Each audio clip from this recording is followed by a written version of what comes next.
नमस्कार विद्यार्थी मित्रांनो, पुन्हा एकदा नवीन व्हिडिओमध्ये तुमचं सर्वांचं स्वागत।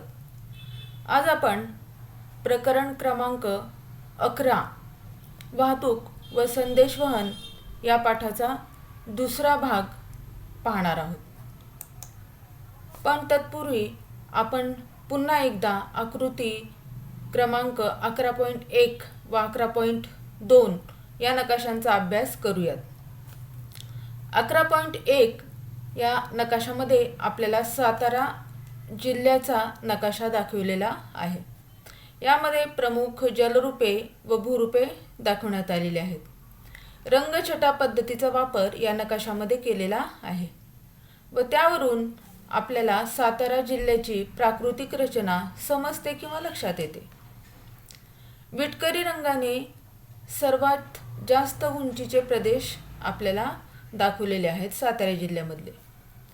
त्याच्यापेक्षा फिकट रंगाने जास्त उंचीचा प्रदेश दाखवलेला आहे, तर पिवळ्या रंगाने मध्यम उंचीचा प्रदेश दाखवलेला आहे।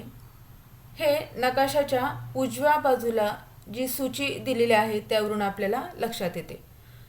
पुन्हा एकदा बघा, विटकरी रंगाने सर्वात जास्त उंचीचे प्रदेश आपल्याला दाखवलेले आहेत, त्याच्यापेक्षा फिक्या रंगाने जास्त उंचीचा प्रदेश दाखवलेला आहे, तर पिवळ्या रंगाने मध्यम उंचीचा प्रदेश आपल्याला दाखवलेला आहे।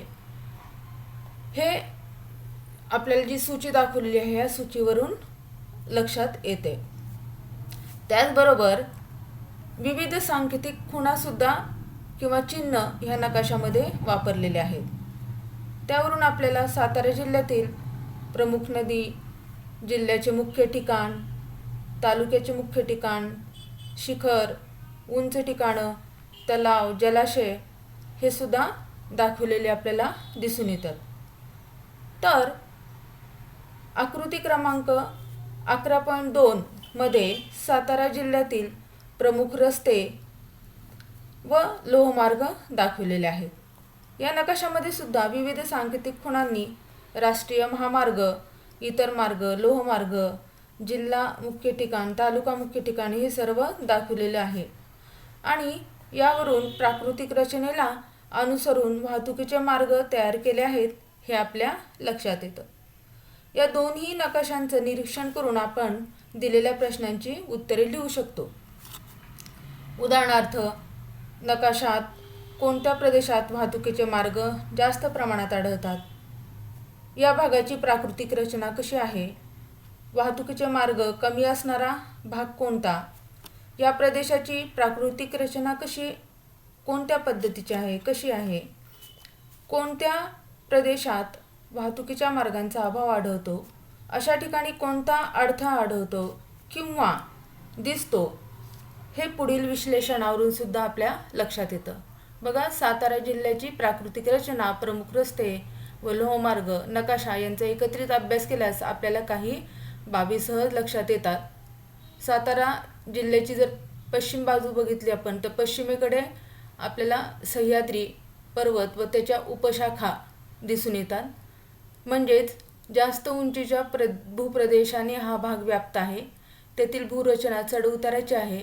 याच परिसरात कोयना धरणाचा शिवसागर हा विस्तीर्ण जलाशय पसरलेला दिसून येतो, त्याच्यामुळे या ठिकाणी वाहतुकीचा जाळं कमी विरळ आहे असं आपल्या लक्षात येतं। मग सातारा जिल्ह्याचा पूर्व भाग कमी व मध्यम उंचीचा असलेला दिसून येतं। पूर्व भागात वाहतुकीच्या मार्गांची घनता मध्यम स्वरूपाची असलेला आपल्याला दिसून येतं।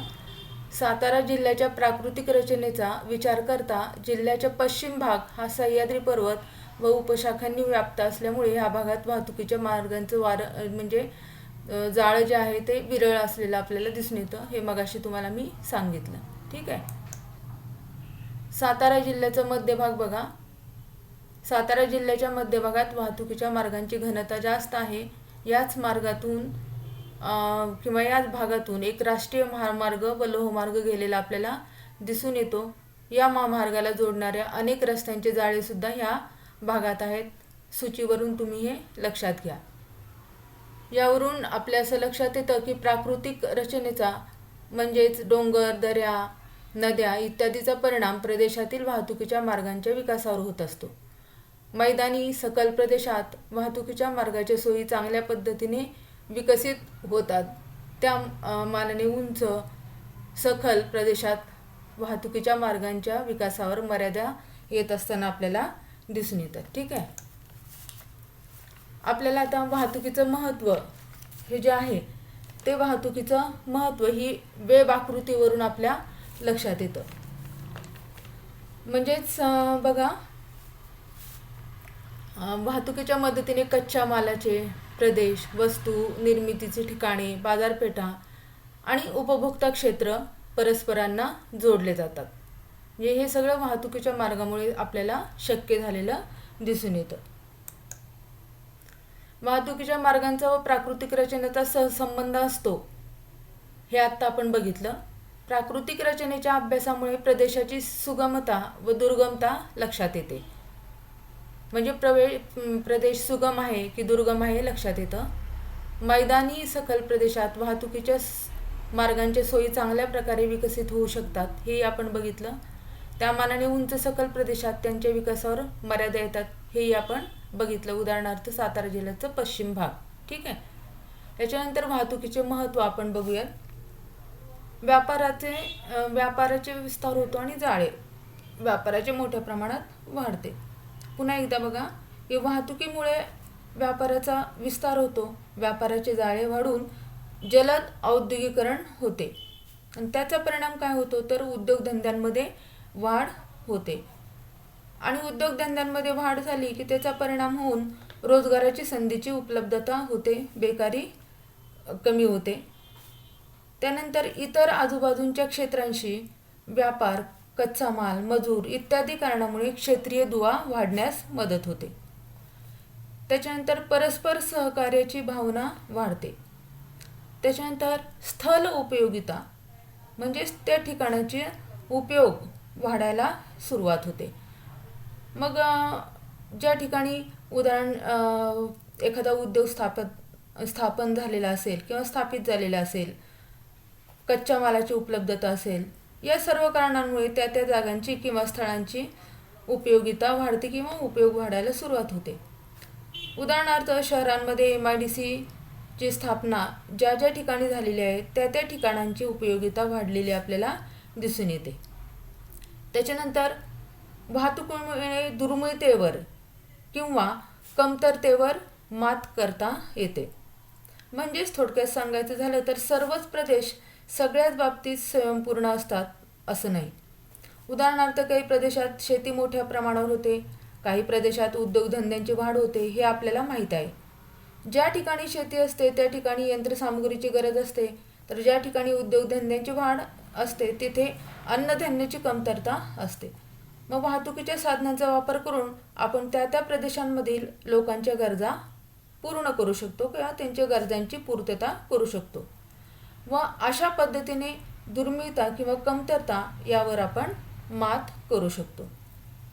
त्याच्यानंतर त्यामुळे प्रादेशिक असमतोल जो दिसून येतो तो प्रादेशिक असमतोल त्याचा परिणाम विकासावर होत असतो आणि वाहतुकीच्या माध्यमातून हा जो प्रादेशिक असमतोल आहे तो कमी करण्याचा प्रयत्न केला जातो. ठीक आहे. त्याच्यानंतर पर्यटन हा एक महत्त्वाचा व्यवसाय आहे आणि पर्यटनाचा विकास हा वाहतुकीच्या माध्यमातून होत असतो. हे आपण पुढील प्रकरण जे आहे पर्यटन त्यामध्ये पाहणारच आहोत. ठीक आहे. पुढच्या भागात आपण पाहूयात. आता ह्याच्यामध्ये आपल्याला हरितछन्न मार्ग आणि दुसरं म्हणजे रोरो वाहतूक या विषयीची माहिती आपल्याला या ठिकाणी पाहिजे आहे. ती मी तुम्हाला वाचून दाखवणार आहे. पान क्रमांक 83 तुमच्या पाठ्यपुस्तकामध्ये त्याच्यावर हे माहिती दिलेली आहे. पहा, हरितछन्न मार्ग म्हणजे ग्रीन कॉरिडॉर त्याला म्हणतात इंग्लिशमध्ये. काही वेळेस मृत व्यक्तीने अवयव दान केलेले असतात, ती प्रोसेस असते. अशा वेळेस दात्याच्या ठिकाणापासून किंवा त्या मृत व्यक्तीच्या ठिकाणापासून गरजूपर्यंत असे अवयव तातडीने ताबडतोब पोहोचणे आवश्यक असते. अवयवांची वाहतूक करण्याच्या काळात सर्व प्रकारचे मार्ग विना अडथळा उपलब्ध करून देण्यात येतात. याला हरितछन्न मार्ग असं म्हणतात. यामुळे अवयवांची वाहतूक जलद गतीने होऊन याचक जे आहेत त्यांचे प्राण वाचू शकतात. म्हणजेच एखाद्याला डोळे जर दान करायचे असतील मृत झाल्यानंतर, किंवा यकृत असेल, किडनी असेल, तर ती ह्या मार्गावरून आपण त्याची वाहतूक जलद गतीने करू शकतो. त्याला हरितछन्न मार्ग असं म्हणतात. ठीक आहे. नंतर दुसऱ्या प्रकारची वाहतूक आहे, त्याला रोरो प्रकारची वाहतूक असं म्हणतात. लोहमार्गाने एका स्थानकापासून दुसऱ्या स्थानकापर्यंत वाहतूक करता येते. महामार्गावर मोठ्या प्रमाणात मालवाहतूक होत असते हे आपल्याला माहिती आहे, आणि ही वाहतूक साधारणपणे ट्रकने होत असते. पण ट्रकने होणारी मालवाहतूक ही लोहमार्गाने होणाऱ्या वाहतुकीपेक्षा जास्त खर्चिक असते हेही आपल्याला माहिती आहे. यावर उपाय म्हणून रोरो वाहतूक पद्धत वापरण्यात येते, आणि ती भारतामध्ये ही रोरो पद्धत वापरली गेलेली आहे. काय आहे या पद्धतीत बघूया आपण. या पद्धतीमध्ये मालाने भरलेले जे ट्रक असतात ते ट्रक मालगाडीवर चढवून लोहमार्गाने इच्छित स्थानापर्यंत नेण्यात येतात. तेथून पुढे हे ट्रक माल जिथे उतरवायचा आहे तेथपर्यंत घेऊन जातात. म्हणजे इच्छित किंवा गंतव्य स्थानापर्यंतचा प्रवास लोहमार्गाने केल्यामुळं वाहतुकीचा खर्च कमी होतो. त्यामुळे ट्रकच्या वाहतुकीमुळे होणारा इंधनाचा खर्च व होणारे प्रदूषण टाळता येते, आणि म्हणूनच रोरो वाहतुकीची सुरुवात करण्यात आली. आणि ही रोरो वाहतुकीची सुरुवात भारतात प्रथम कोकण रेल्वे मार्गावर झालेली आपल्याला दिसून येते. ठीक आहे. त्याच्यानंतर पहा बरं जमते का. ह्या उपक्रमाखाली किंवा या सदराखाली तुम्हाला प्रवासादरम्यान येणाऱ्या वाहतुकीच्या समस्यांचा विचार करायचा आहे. या समस्यांवर उपाय म्हणून वाहतुकीच्या साधनांमध्ये किंवा मार्गांमध्ये कोणते नाविन्यपूर्ण बदल सुचवाल हे तुम्ही तुमच्या वहीमध्ये लिहू शकता. ठीक आहे.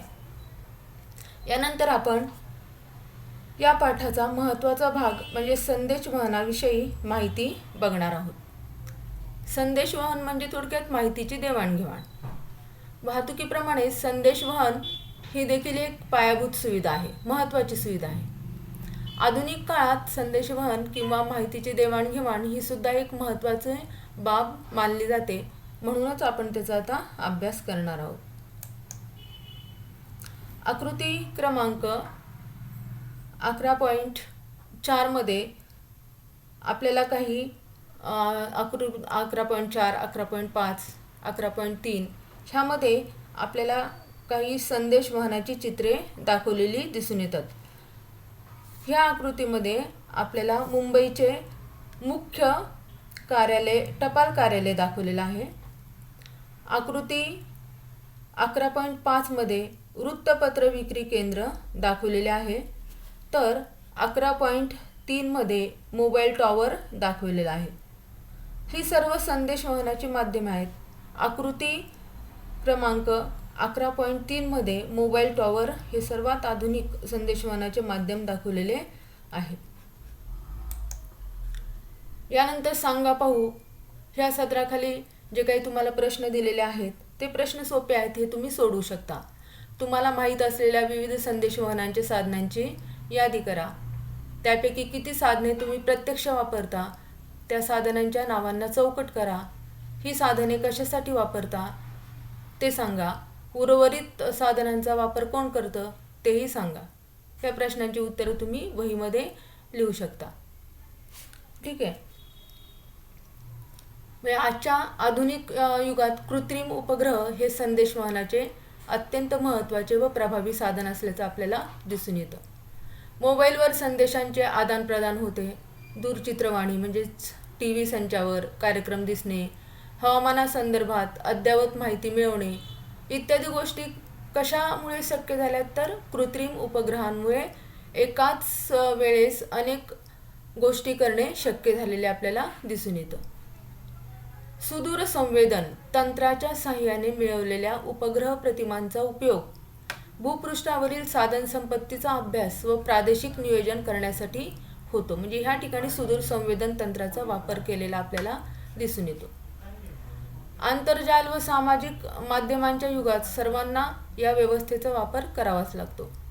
भारत सरकार ऑनलाईन ट्रेडिंग म्हणजेच व्यापार, पेमेंट, पगार देणं, मनी ट्रान्सफर इत्यादींचा पुरस्कार करत आहे. त्यासाठी मोबाईलवर वापरता येतील असे अनेक ॲप्ससुद्धा विकसित करण्यात आहेत, उपलब्ध आहेत. उदाहरणार्थ भीम ॲपची सोय आहे, SBI, एनिवेअर ह्या गोष्टी विकसित करण्यात आलेल्या आहेत. या संदेशवहनांच्या सुविधांद्वारे आपण अनेक प्रकारची देयके भरणे म्हणजे बिलं भरणं, देयक म्हणजे बिलं भरणं, खरेदी विक्री असे अनेक व्यवहार आपण करू शकतो.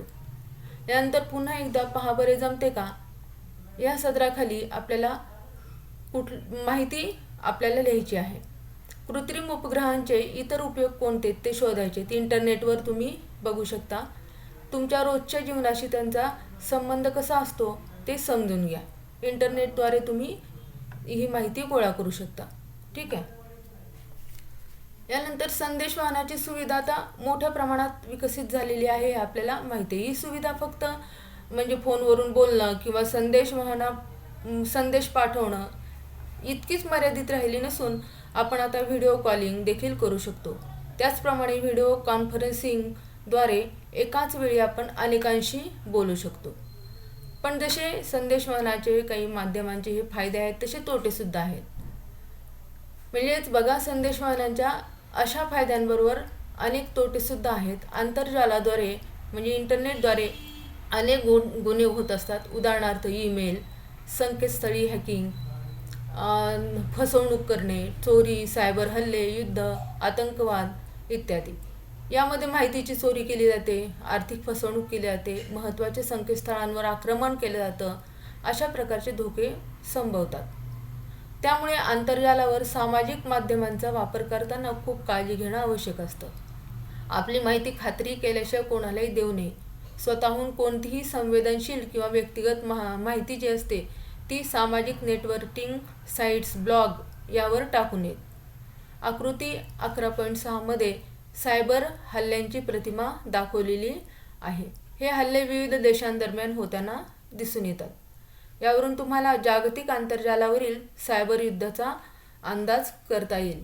हे आकृती 2 मध्ये तुम्हाला सायबर युद्धाचं काय दाखवलेलं आहे, या ठिकाणी एक चित्रसुद्धा दाखवले आहे किंवा ही प्रतिमा दाखवलेली आपल्याला दिसून येते. ठीक आहे.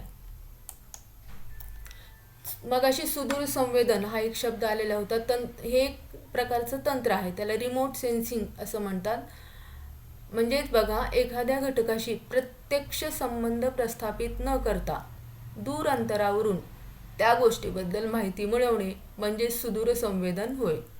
या तंत्राद्वारे हवाई छायाचित्रण करून किंवा उपग्रहातील संवेदक जे असतात त्याद्वारे पृथ्वीच्या पृष्ठभागाची माहिती घेतली जाते आणि अशा माहितीचा उपयोग नैसर्गिक साधनसंपत्तीच्या अभ्यासासाठी केला जातो.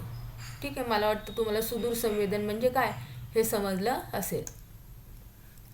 त्यानंतर पाठाचा शेवटचा भाग आहे बघा. ह्याच्यामध्ये 2 उपक्रम आपल्याला दिलेले दिसून येतात. पहा बरे जमते का या सदराखाली. तुमच्या शाळेची सहल जाणार आहे त्या संबंधीची माहिती तुम्ही तुमच्या मित्र-मैत्रिणीला ईमेलने पाठवायची आहे. त्याची एक प्रत वर्ग शिक्षकांना माहितीसाठी पाठवायची आहे. तुम्ही कॉम्प्युटर शिक्षकांकडून ईमेल कसा पाठवायचा हे शिकलेला आहात. हा उपक्रम तुम्ही करू शकता.